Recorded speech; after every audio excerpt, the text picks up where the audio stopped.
Working Class Citizens. This is the inspirational movie of the year.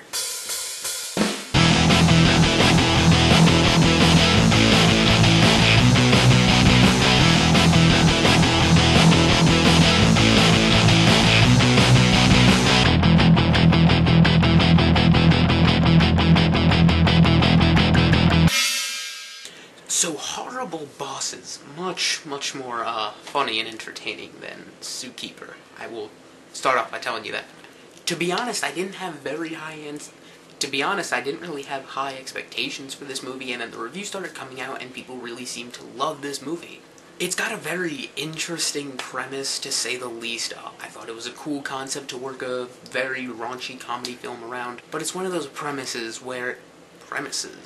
Get off the premises. I don't know what made me do that. It's a cool concept to work a comedy movie around, but it's one of those setups that, it can dry out very easily. And I think what stops it, and really what makes it work throughout the entire movie, is the characters, especially, our three main characters, the employees. They're really funny, they work great together, they have great comedic chemistry, and I think that's what it is, one of the driving factors of this movie, and it kind of solidifies the shaky premise. I think I almost have to talk about the concept a lot because it's so debauched and bawdy, and I don't even know if those are the right word to describe it, because it's something really, intense, and this isn't really a very over-the-top movie. It's fairly grounded, so when you have something like that, if you take it too seriously, then it seems really cruel and really nasty, which is what worried me the most about this movie, and they do work it well enough to make it not come off so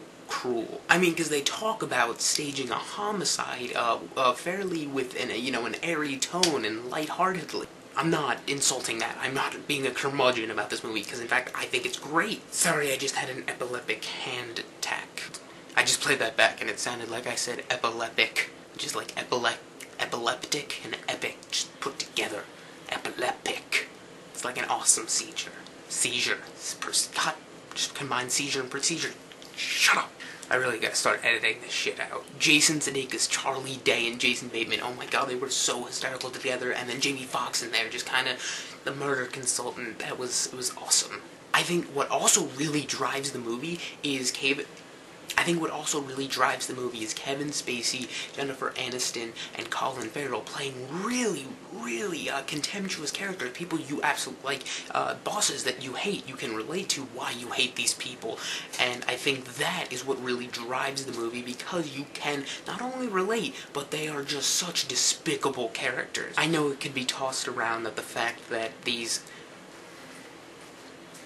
I know the idea could be tossed around that our three protagonists aren't any better than their bosses for, plotting to murder them, but, it's a comedy, you gotta let some things slide.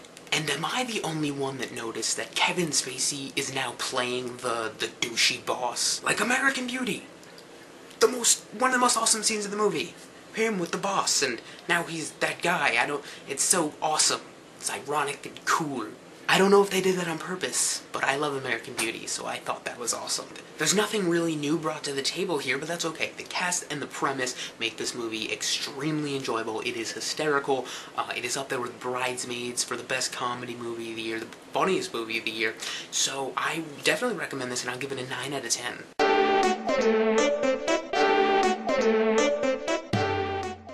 I swear, the next boss that goes into anaphylactic shock because one of his employees tried to kill him with an allergy. Oh, so many accusations gonna be thrown at this movie. A working class hero is something to be, but murdering your boss